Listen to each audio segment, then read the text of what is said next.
Sa hirap ng buhay ngayon, marami sa atin doble kayod para kumita. Marami ang nagkakandarapa para maibigay ang pangangailangan ng pamilya. Pero kung para sa iba, madali ang magtrabaho, iba raw ang sitwasyon ng 53 taong gulang na sapaterong si Tatay Eddie mula Angeles, Pampanga. Payong sapatos! Sapatos, payong! Paipod-ipod sa kalsada at halos hindi na makaabante. Habang pilit na iniikot ang gulong ng kinakalawang at sira ng wheelchair.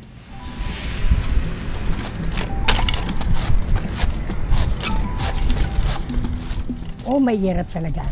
Pero hindi ko pinapansin. Kahit na wala tayong paa, mas importante yung isip at kamay. Imbes na pumwesto sa isang lugar, inilalako niya ang serbisyong shoe repair. Payong sapatos! Ang gulong ng kanyang buhay, ating sundan. Payong! Sapatos! 2 taon daw si Tatay Eddie nang mangyari ang aksidenteng bumago sa kanyang kapalaran. Pag ganun kong ganyan, naulog ako sa ilalim ng papag. Pagulog ko, may pala nakatarak na dito sa puwet ko dito. Kaya bas, dito na, pinatingin nila ako dito. Iba-ibang doktor na, wala rin nangyari. Dahil sa aksidenteng ito, nagkaroon siya ng polio at hindi na muling nakalakad.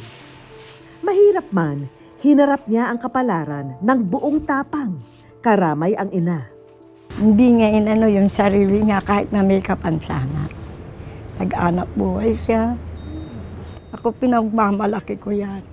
Sa mata mo, nalagay mo. Anak ko pa rin siya eh. Kaya ngayon, yun. Ang inihingi ko kay Lord sana bigyan pa ako ng lakas na marami. Kasi nga, wala siyang kasamang sa buhay niya, lalo na ganyan siya. Sa kabila ng kapansanan na hindi magamit ang mga paa sa paglalakad, ito pa rin ang naging linya ng kanyang trabaho. Yung uncle ko, gumagawa siya ng sapatos sa payong. Tinuruan niya sa akin. Nung marunong na ako, at lumabas na ako. Sa pamamagitan daw ng pag-aayos ng mga sirang sapatos, para na rin daw niyang nailalakad ang mga ito. Payong sapatos! Sapatos, payong! Kala pagkakapunta kaya to? Kaya? Sa trabaho ko ngayon, sa presit na sa gumagawa ng sapatos, itong papano, kumikita ako ng konti. Pag minsan, wala. Pag minsan, meron. Masaya ako nun. Payong sapatos! Pero higit sa kagustuhang makalakad, ang pinakamalaki niya raw na pangarap ay ang maging isang ama. Naisip ko rin na magkaroon ng pamilya. Siyempre, pag matanda na ako, meron maglalaga sa akin. Hindi man nagkaroon ng asawa, ang pangarap ni Tatay Eddie na magkaroon ng anak, tila dininig ng langit. May dumating na DSWD, kasama ng bata yun. Bago palabait. Nandito po ba nakatira si Esther? Sabi niya, kaya anak ni Kuya Murik yan. Pinabigay sa atin. Diyos ko po, bahala na, sige. Hindi man sariling supling, si Princess itinuring daw na prinsesa ng mag-inang Esther at Eddie. Pag malakas yung kita ko, bibili ko siya ng malaking gatas sa yung nakalata na. Tuyo lang ulam namin, kahit tuyo lang ulam namin, okay. Bas portate, meron siyang gatas. Napakaswerte ko kasi si Papa Eddie, tinuring niya na talaga ako na parang anak niya na hindi iba sa kanya. Hindi lang pinakain at binihisan. Napagtapos pa niya ang anak sa high school noong 2021. At kahit pahirap ang sitwasyon, ang proud tatay, nagmarcha sa entablado kasama ang unika iha.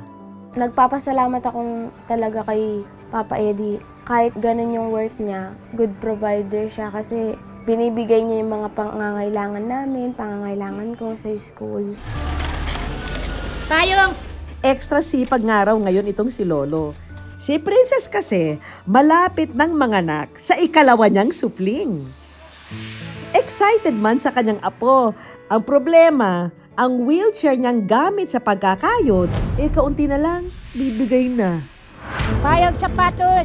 Pagbalik sa bahay, ang di alam ni Tatay Eddie, may good news na naghihintay para sa kanya. Ang bagong-bago niyang wheelchair. Uy, Yeah. bago. Bigay po sa inyo ng good news. Masaya akong masaya kasi may bago na naman ako ng wheelchair.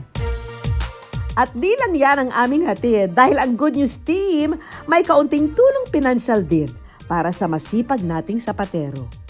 Maraming salamat.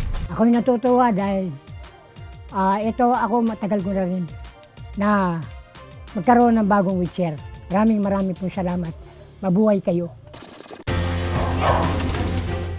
Hindi hadlang ang kapansanan para mabuhay ng may dangal. Payag sapatos! Dahil ang tunay na lakas Sapatos, ng haligi ng tahanan nasusukat sa pagmamahal at sakripisyong ginagawa para sa kanyang pamilya. Payong! Sapatos!